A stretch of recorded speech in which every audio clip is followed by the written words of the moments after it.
Hello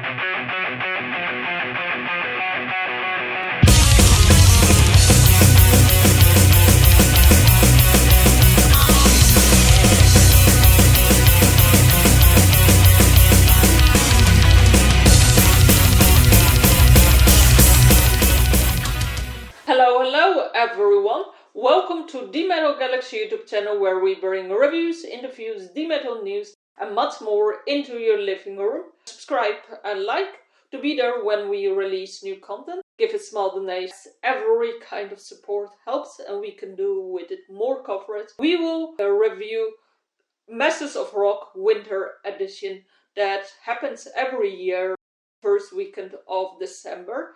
And we want to thank DarthCrow Promotions of the invite. Thank as well all bands that sat down with us for a short interview. Special thanks for the organizer for putting this awesome fest all together. So thank you so much all. And for the viewers, grab your booze and hear our thoughts if winter's editions of Masters of Rock is a go or a no.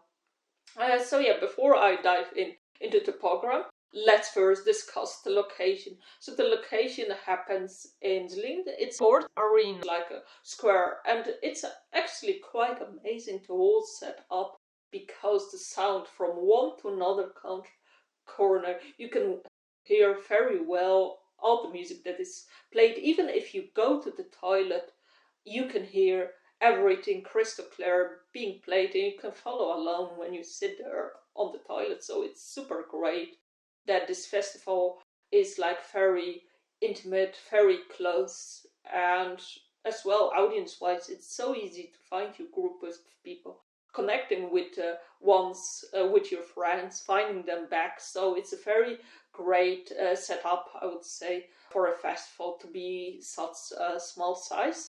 And I would say as well, the whole program being from the afternoon to the evening, it's a great one, as in one day you will have a various platter of various musicians, get to know some bands, see your favorite bands. So it's definitely a great location and overall an idea to just represent all different kind of bands. And this was our first time. So yeah, from a location point of view and program, well done, Masters of Rock private concert. And now let's discuss a few bands that we saw today. As we had interviews, we had the pleasure to check out all the bands. It all started with Dark Sky, which is like a very rocky band from the 80s.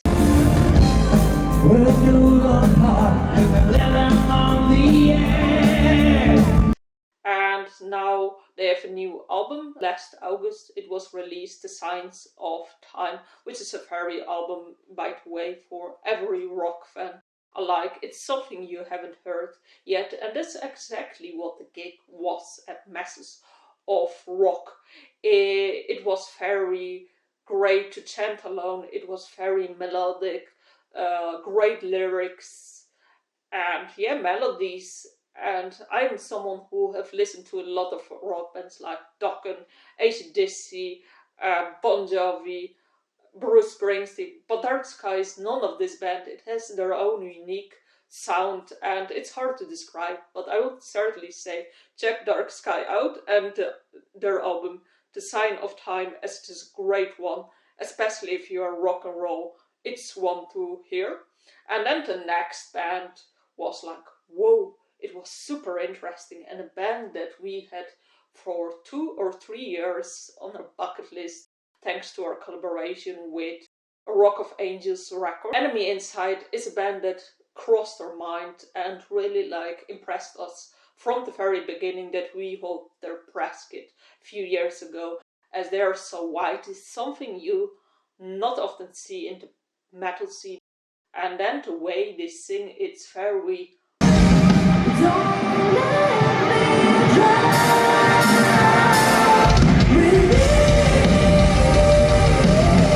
poppies, but it's also very rocky.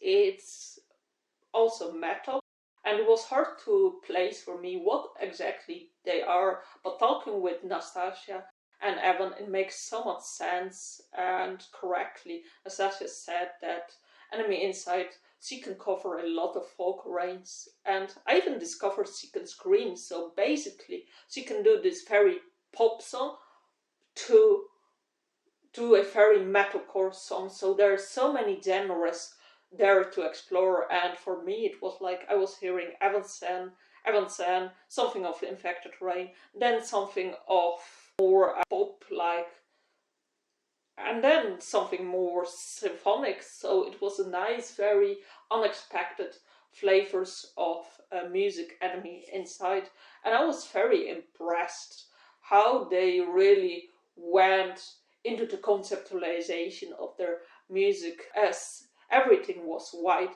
from the guitars to the bird hair. Even Evan put some corpse paint, and it's super fantastic to see such a band put so much effort in standing out, and they correctly said they're a band that will definitely differentiate themselves in a festival.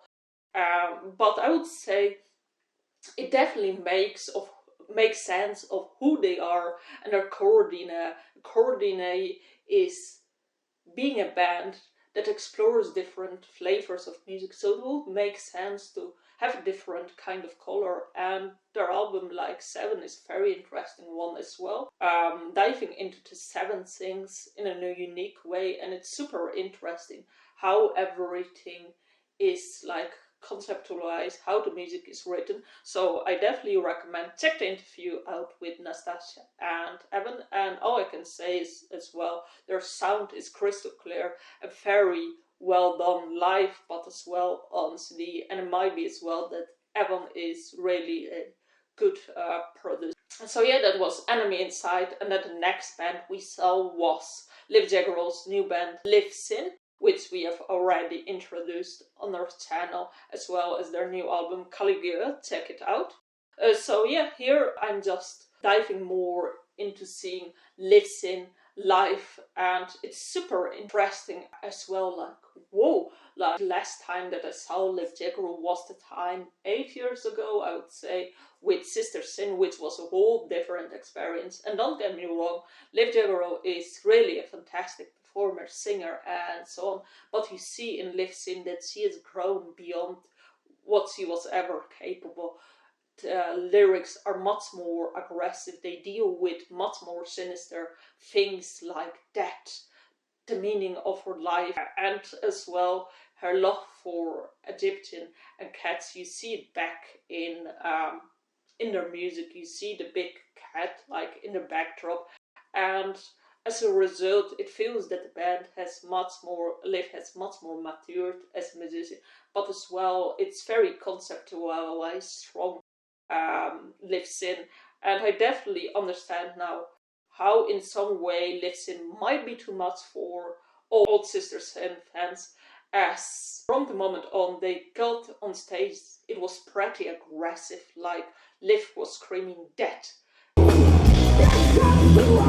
It was the song That Gives Life Meaning, and you hear that the vocals are so raw of Liv, and I love it.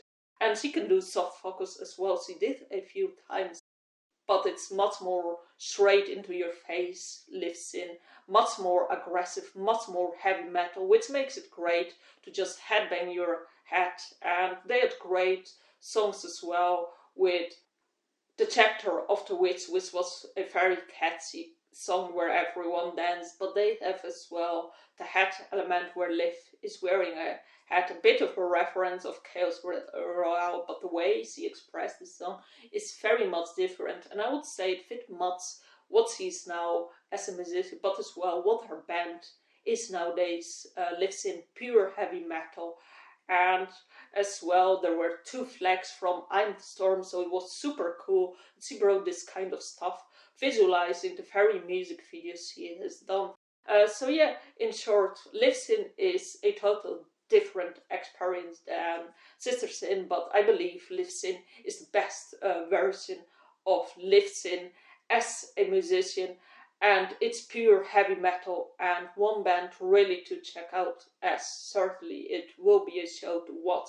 And actually, apart from Liv Jagger, I believe they have a very solid lineup, and I really love the guitarists like Jay and Dan. They are very in sync with each other, but as well Per is an excellent drummer, syncing with the guys, and the guys are doing very great poses, coming close to the stage, to the audience, something I haven't seen of Sister Sin, so definitely it's a great band with a very solid lineup and an excellent performer and singer at the front, Liv. So that was Liv Sin. The next band we saw, Xandria, and it was super interesting again to see Xandria, as we have spoken with Mark, and actually Xandria are the pioneers of symphonic metal, but now they are like a bit rebranding.